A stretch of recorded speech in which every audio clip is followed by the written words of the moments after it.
प्रौथ, ये शब्द शायद सुना हो। सुनने में तो बस एक शब्द लगता है ना? लेकिन इसके अंदर एक पूरा का पूरा दर्शन, एक पूरी फिलॉसफी छिपी हुई है। तो चलिए आज इसी की गहराई में उतरते हैं। तो सवाल यही उठता है कि क्या सच में एक अकेला शब्द एक पूरा फलसफा हो सकता है? मतलब क्या एक एक्रोनिम में इतनी ताकत हो सकती है कि वो हमें जीने का एक तरीका सिखा दे? चलिए पता लगाते हैं। तो सबसे पहले इसे खोलकर देखते हैं। देखिए, अंग्रेजी में तो इसका फुल फॉर्म है प्रोग्रेसिव यूटिलाइजेशन थ्योरी, लेकिन इसकी असली जड़ें वो हिंदी में हैं। ये जो शब्द है ना, प्रौथ, ये असल में 3 अक्षरों से मिलकर बना है, प्र, उ और त। और ये 3 अक्षर आते हैं 3 शब्दों से, प्रगतिशील, उपयोग और तत्व। तो एक एक करके इन तीनों को समझते हैं। सबसे पहले उठाते हैं प्र को। यहां देखिए, ये कनेक्शन कितना दिलचस्प है। अक्षर है प्र, जो आता है शब्द प्रगतिशील से, और ये प्रतीक है यानी रिप्रेजेंट करता है ज्ञान को। तो कह सकते हैं कि प्रौथ का जो पहला पिलर है वो है प्रगतिशील ज्ञान। लेकिन यहां प्रगतिशील होने का मतलब क्या है? इसका सीधा सा मतलब है हर तरह की जड़ता, मतलब जो चीजें रुक गई हैं या जो शोषण है उसे नकारना। ये एक दिशा देता है, एक मंजिल दिखाता है, और वो मंजिल, वो सबसे बड़ा लक्ष्य क्या है? वो है ब्रह्म संप्राप्ति, यानी अपने जीवन के सबसे ऊंचे लक्ष्य की तरफ लगातार चलते रहना। बस यही है प्रगतिशील होना। ठीक है, तो प्र के बाद अब बारी है दूसरे अक्षर की, उ। तो देखिए, ज्ञान तो हो गया, लेकिन ज्ञान के बाद क्या? ज्ञान के बाद आता है कर्म। यहां उ अक्षर लिया गया है शब्द उपयोग से, और ये प्रतीक है कर्म का, यानी एक्शन का।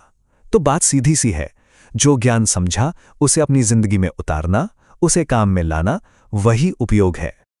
और उपयोग शब्द को अगर तोड़कर देखें ना, तो इसका मतलब और भी गहरा हो जाता है। ये बना है उप और योग से, मतलब ऐसे कर्म जो हमें योग के करीब ले जाएं, यानी वो सारे काम जो हमें उस परम सत्ता से जोड़ने का रास्ता आसान बनाते हैं। तो एक बात साफ है, उपयोग का मतलब सिर्फ कुछ भी कर देना नहीं है। ये एक सोची समझी प्रैक्टिस है अपने जीवन के लक्ष्य को पाने के लिए, और ये हर चीज के हर क्षेत्र में मैक्सिमम यूटिलाइजेशन की बात करता है, ताकि वो जो परम लक्ष्य है उसे पाया जा सके। तो ज्ञान हो गया, कर्म भी हो गया। अब आता है प्रौथ का तीसरा और आखिरी स्तंभ, और वो है त। यहां त अक्षर आता है शब्द तत्व से, और ये प्रतीक है भक्ति का। तो अब हमारे पास तीनों चीजें आ गई, ज्ञान, कर्म और अब भक्ति। लेकिन एक मिनट, यहां तत्व का मतलब सिर्फ कोई थ्योरी या सिद्धांत नहीं है, ये समझना बहुत जरूरी है। तत्व का मतलब है वो अवस्था जब कुछ सिद्ध हो जाता है, जब उसे महसूस कर लिया जाता है। इसीलिए इसे दर्शन कहा गया है, मतलब वो जिसे देख लिया गया हो, जिसका अनुभव कर लिया गया हो। तो चलिए अब इन तीनों धागों को एक साथ जोड़ते हैं, ज्ञान, कर्म और भक्ति। देखते हैं ये तीनों मिलकर कैसे एक पूरी जीवन शैली बनाते हैं। ये देखिए, यहां ये बात बिल्कुल साफ हो जाती है। प्र यानी प्रगतिशील ज्ञान, उ यानी उपयोगी कर्म, और त यानी भक्ति तत्व। ये तीनों मिलकर एक पूरा सर्कल बनाते हैं, एक पूरा दर्शन। इनमें से कोई भी एक दूसरे के बिना अधूरा है। ये एक बैलेंस्ड, एक संतुलित रास्ता है। तो अगर इसे समेटना हो तो प्रौथ को 3 शब्दों में समझाया गया है, सुगम, सुफल और सिद्ध दर्शन। सुगम मतलब जिसे अपनाना आसान हो, सुफल मतलब जिसके नतीजे अच्छे हों, फ्रूटफुल हो, और सिद्ध मतलब जो प्रूव हो चुका हो, जो सच में काम करता हो।